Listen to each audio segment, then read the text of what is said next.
Assalamualaikum warahmatullahi wabarakatuh. Selamat pagi anak-anak. Bagaimana kabarnya hari ini? Sehat selalu ya. Semoga kita semua selalu diberikan kesehatan, keselamatan, dan terhindar dari virus COVID-19. Nah, hari ini tanggal 15 Juli 2020, anak-anak memasuki kegiatan MPLS yang ketiga. Nah, MPLS yang terakhir ya. Nah, di sini materinya MPLS yang ketiga itu adalah kegiatan pembelajaran di kelas 2. Nah, berarti yang kelihatan di sini hanya bukunya saja ya, buku kelas 2. Oke. Yang pertama yang akan kita bahas adalah pembentukan pengurus kelas atau struktur organisasi kelas. Nah, karena kita itu tidak bisa bertatap muka secara langsung, maka pengurus kelas itu masih sama seperti tahun kemarin atau anak-anak saat menempati bangku kelas 1. Nanti anak-anak boleh menuliskan siapakah ketua, wakil, sekretaris maupun bendaharanya. Oke, terima kasih.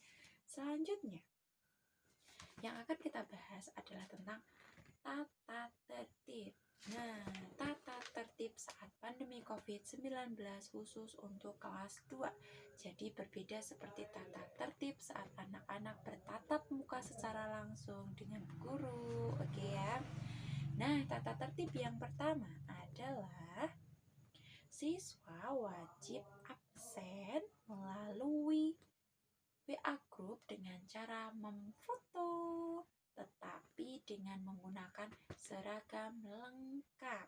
Nah, sesuai ketentuan seragamnya adalah hari Senin. Apa? Merah, putih, dan topi, serta dasi jangan lupa. Oke, terus hari Selasa juga masih sama seragam merah putih. Hari Rabunya menggunakan seragam olahraga ya. Untuk hari Kamis menggunakan seragam identitas. Lalu untuk hari Jumat menggunakan seragam olahraga karena Jumat sehat. Tuh. Terus hari Sabtunya menggunakan seragam pramuka. Oke, ketentuan tambahan. Setiap tanggal 14 anak-anak menggunakan seragam pramuka ya, karena memperingati hari ulang tahun pramuka seperti itu. Lanjut, peraturan yang ketiga. Setiap pengerjaan tugas daring, anak-anak wajib mengerjakan secara mandiri tanpa dibantu oleh orang tua ataupun sanak saudara. Jadi anak-anak berusaha mengerjakan sendiri, ditulis sendiri. Karena itu yang belajar bukan orang tua saja, tetapi yang dinilai adalah siswanya. Orang tua hanya membantu tetapi tidak untuk menuliskan jawaban. Ya, karena walaupun nilai anak-anak itu baik, tetapi kalau dikerjakan orang lain itu hasilnya jadi tidak memuaskan gitu.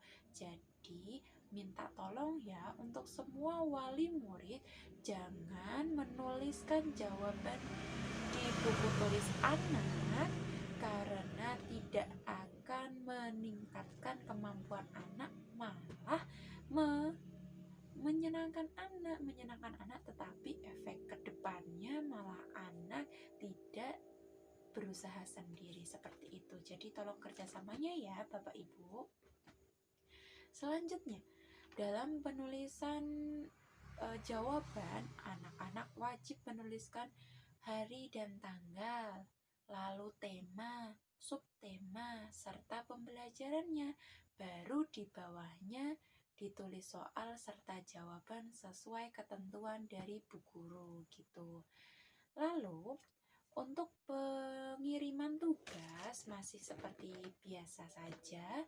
Anak-anak foto jawaban lalu dikirimkan ke Bu Guru seperti itu, tapi lewat Japri saja. Tetapi tambahan ketentuan pengiriman tugas, setiap akhir tema pastikan jawaban di buku tulis itu kan banyak sekali, maka itu tolong untuk difotokopi lalu diberikan ke sekolah sekalian untuk pengembalian buku tema 1 dan mengambil buku tema 2 atau buku tema selanjutnya, seperti itu.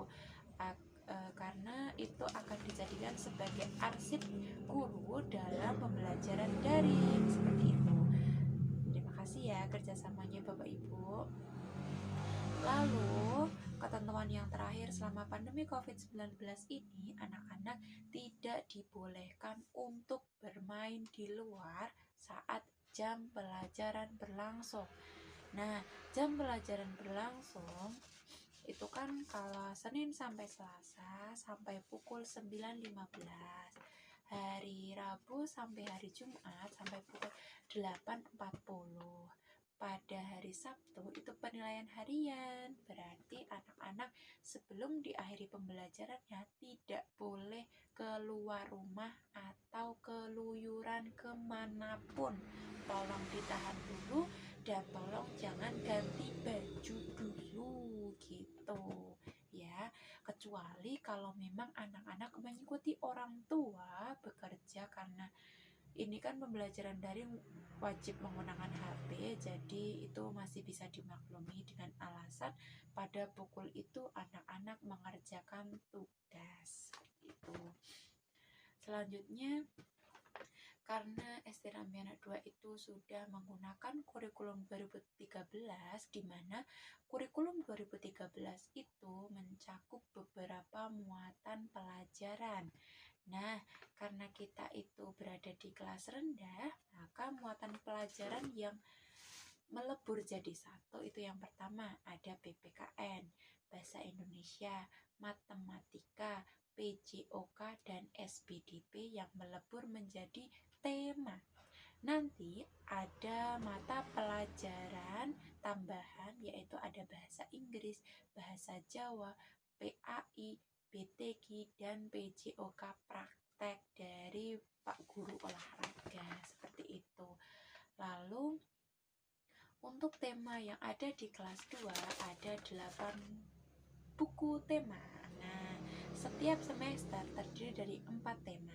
Yang pertama, tema 1 itu judulnya Hidup Rukun. Tema yang kedua, bermain di lingkunganku. Untuk tema yang ketiga itu tugasku sehari-hari. Tema yang keempat, hidup bersih dan sehat. Memasuki semester yang kedua, tema 5 berjudul pengalamanku. Tema 6, merawat hewan dan tumbuhan. Tema yang ketujuh, kebersamaan. Tema yang ke-8, tema terakhir, keselamatan di rumah dan perjalanan gitu. Oke. Tambahan lagi ya, biar lebih jelas tentang jam pelajaran di kelas rendah yang berbeda dengan jam pelajaran di kelas tinggi. Karena kita berada di kelas rendah, maka jamnya lebih sedikit dan berbeda seperti saat bertatap muka. Untuk hari Senin dan Selasa 3 jam pelajaran. Untuk hari Rabu, Jumat, Rabu, Kamis, Jumat, Sabtu itu 2 jam pelajaran, di mana masing-masing jam pelajaran itu terdiri 35 menit, tinggal dikalikan saja gitu.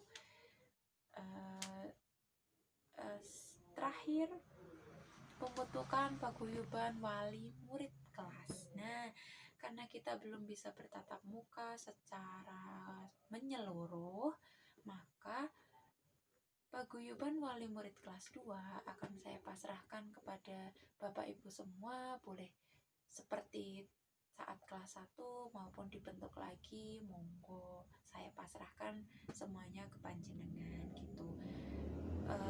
Dan yang terakhir adalah program kelas 2 itu sebenarnya sudah dari sebelum COVID-19 ini berencana untuk menggunakan gelas dan mangkok saat kegiatan istirahat alias jajan.